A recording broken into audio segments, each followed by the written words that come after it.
ಸಂತೋಷ್ ಅವರನ್ನು ಕೊಲೆ ಮಾಡಿದ ನಿಜವಾದ ಆರೋಪಿಗಳನ್ನು ಪೊಲೀಸರು ಪತ್ತೆ ಮಾಡುತ್ತಾರೆ.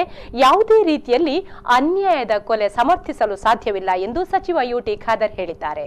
ಈ ಕುರಿತು ಮಂಗಳೂರಿನಲ್ಲಿ ಮಾಧ್ಯಮಗೋಷ್ಠಿಯಲ್ಲಿ ಮಾತನಾಡಿದ ಅವರು, ಸಂತೋಷ್ ಕೊಲೆ ಪ್ರಕರಣದ ಆರೋಪಿಗಳನ್ನು ಪೊಲೀಸರು ಪತ್ತೆ ಮಾಡುತ್ತಾರೆ.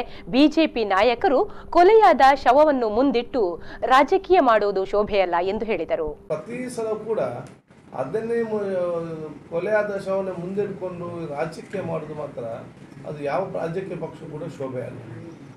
ಅವರ ಉದ್ದೇಶ ಏನು, ನ್ಯಾಯ ಕೊಡೋದಕ್ಕಿಂತಲೂ ಒಟ್ಟಾರೆ ರಾಜಕೀಯ ಆಗ್ತದೆ.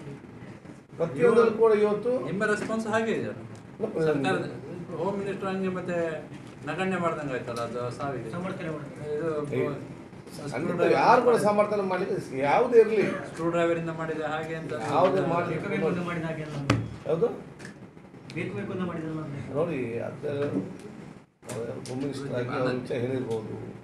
ಇಲ್ಲಿ ಸಾವಾಗಿದೆ, ಆ ತಂದೆ ತಾಯಿ ಅಂದರೆ ಮಗ ಇವತ್ತು ನಷ್ಟ ಆಗಿದೆ. ಅದು ಯಾರಿಗೂ ತುಂಬಿಸ್ಲಿಕ್ಕೆ ಇವತ್ತು ಸಾಧ್ಯ ಇಲ್ಲ. ಅದು ನಾವೆಲ್ಲ ತೀವ್ರವಾಗಿ ಖಂಡಿಸ್ತೇವೆ.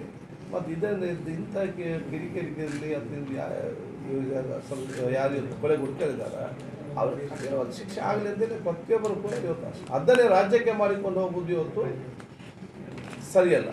ನನ್ನ ಮನೆಗೆ ಔತಣಕ್ಕೆ ಆಗಮಿಸಿದ ಸಿಎಂ ಸಂತೋಷ್ ಮನೆಗೆ ಹೋಗಿಲ್ಲವೆಂದು ಸಂಸದೆ ಶೋಭಾ ಕರಂದ್ಲಾಜೆ ಹೇಳಿಕೆಗೆ ಸಚಿವರು ಕಿಡಿಕಾರಿದರು. ಔತಣಕೂಟಕ್ಕೆ ಶೋಭಾರನ್ನು ಕರೆದಿಲ್ಲವೆಂಬ ಬೇಸರದಿಂದ ಇಂತಹ ಹೇಳಿಕೆ ನೀಡಿರಬೇಕು. ನನ್ನ ಮನೆಯ ಪಕ್ಕದಲ್ಲಿ ಸಂತೋಷ್ ನಿವಾಸವಿಲ್ಲ ಎಂದು ಅವರು ಸ್ಪಷ್ಟಪಡಿಸಿದರು. ಇವತ್ತು ಜನರ ಮಧ್ಯೆ ವೈಮನ ಸೃಷ್ಟಿಸ್ತಾರಲ್ಲ, ನಾಲ್ಕು ಪ್ರಧಾನಮಂತ್ರಿ ಬರ್ತಾರಲ್ಲ, ಇವರ ಮನೆಗೆ ಹೋಗ್ತಾರ ಸಂತೋಷ್ ಮನೆಗೆ? ಸೊ ಯಾವುದೋ ಒಂದು ಅಲ್ಲಿ ಹೋಗೋದು ಬಿಡ ಅವ್ರಿಗೆ ಬಿಟ್ಟಂಥ ವಿಚಾರ. ಪ್ರತಿಯೊಂದು ಕೂಡ ರಾಜಕೀಯ ಅಂತಂದು ನಿಲ್ಲಿಸೋದು, ಹೋದ್ರೆ ಹಾಗೆ ಹೇಳೋದು, ಹೋಗೋದಿದ್ದರೆ ಹೀಗೆ ಹೇಳೋದು, ಹೋಗೋದಿದ್ದಕ್ಕೆ ಹೀಗೆ ಹೇಳ್ತಾರೆ, ಇನ್ನು ಹೋದರೆ ಇನ್ನೊಂದು ಹೇಳ್ತಾರೆ. ಯಾವುದೊಂದು ಇವರಿಗೆ ತಪ್ಪನ್ನು ಕಂಡಿಡಲಿಕ್ಕೆ ಇವತ್ತು ಪ್ರಯತ್ನ ಪಡ್ತಾ ಇದ್ದಾರೆ ರಾಜಕೀಯವಾಗಿ.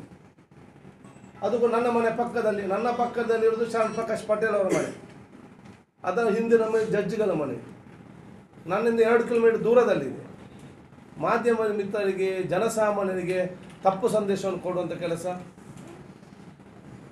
ಪಕ್ಕದಲ್ಲಿದೆ ಅಂತ